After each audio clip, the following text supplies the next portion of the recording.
So talk to me about some of the precautions that you take with the animals in relation to COVID-19. So starting way back at the beginning of the pandemic, our first step was really to look at all of the animals that reside here at the zoo and try to determine who was at risk of potentially being exposed to COVID-19 and where those would be problematic. And early on, our initial focus was on non-human primates, so our chimpanzees, monkeys, and lemurs, because we know that they're genetically similar to human beings, and thus we often share respiratory viruses.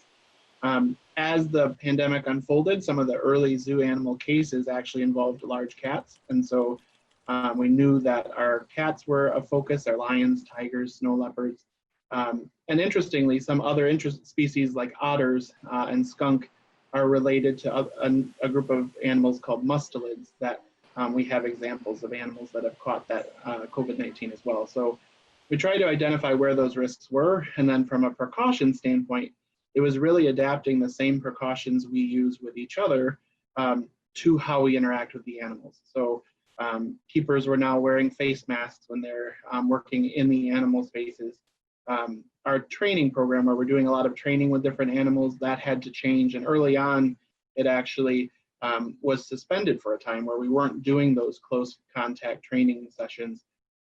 As things unfolded, we started to safely and thoughtfully reinstitute those. And it meant adding face masks, face shields, gloves, things like that when we're having those sorts of interactions. All of the staff that prepare diets for the animals here at the zoo are wearing face masks and gloves. We're maintaining that same kind of 6-foot cushion of space between us and the animals whenever possible. And even looking at things like our routine physical exams, for some of the animals, we've taken the approach of looking at each elective procedure and deciding, is it worth the risk in this COVID-19 environment to do that? And in some cases, we've delayed those exams until there's a safer time. And if we do need to do them, we're suiting up with a lot of extra PPE, just like our human healthcare providers are. So animals, zoo animals, they can get COVID-19, right? Yes. So far, the cases that we've seen across the country have primarily involved large cats. And so lions, tigers, snow leopards, and cougars have all been reported to show signs of COVID-19.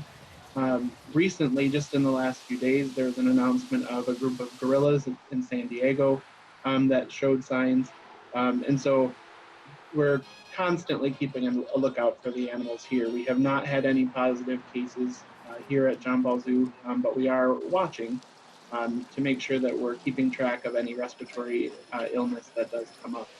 Thankfully, the zoo animals that have experienced COVID-19 thus far have all had very mild symptoms, some coughing and sneezing, some congestion, all of which have really resolved gradually without a lot of extra assistance. And so I know that with the gorillas that are currently being monitored, so far all of them are doing really well. So how much of a concern is COVID-19 for zoo animals? I would say that there's still so much that we don't know. And so a lot of the structure around when we've set up our precautions and our approach has really been to err on the side of caution, because we just don't know exactly who's going to have those severe symptoms. We know in human beings that many people can be asymptomatic, they can have minor symptoms, and then there are some that have the more severe symptoms. And thus far, we've seen very few zoo animal cases, and all of them have been minor. But it's all about not wanting to be the first to experience that negative side. So still erring on the side of caution, but thankfully, so far what we've seen is very few species showing signs of illness, and those that do, they're very minor. You know, the thing that I was wondering, when we see these cases across the United States of it being, you know, it was the big cats and now the gorillas, are you testing the animals, or is it once they show some symptoms, are you monitoring their symptoms? What is the process there that would come before a diagnosis? Sure. Right now, there's actually a lot of guidance to the veterinary community as a whole, zoos included, in terms of what are we doing as far as animal testing. And routine testing in terms of just blanket screening is something that's not recommended right now for a variety of reasons. But we don't want to utilize the resources that really need to be focused on human testing. And we want to make sure that we're capturing that answer when we need it. So the focus is on monitoring patients and you deciding to test based on our suspicions related to symptoms. So in the state of Michigan, once we have a suspected case, we actually approach the state veterinarian's office to get approval to run that test.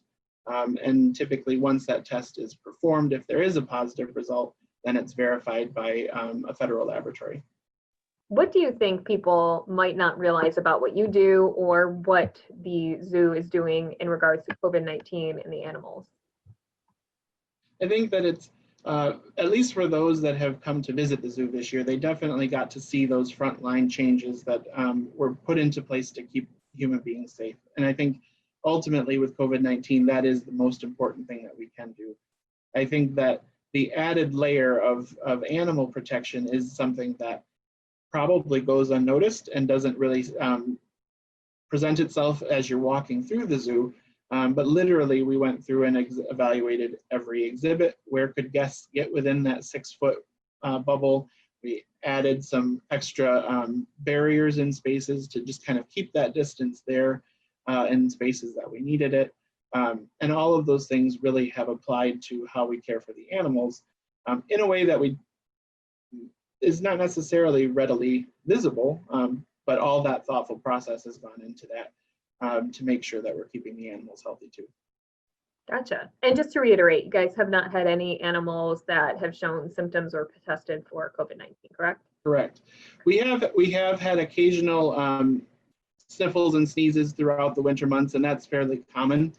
We haven't had any that have yet risen to the need to perform any testing.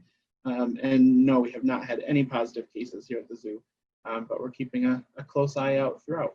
So once the vaccine is available, I'm assuming eventually the workers at the zoo, many of them will probably get the vaccine, and then you don't know what's going to happen with the animals in the vaccine at this point, correct?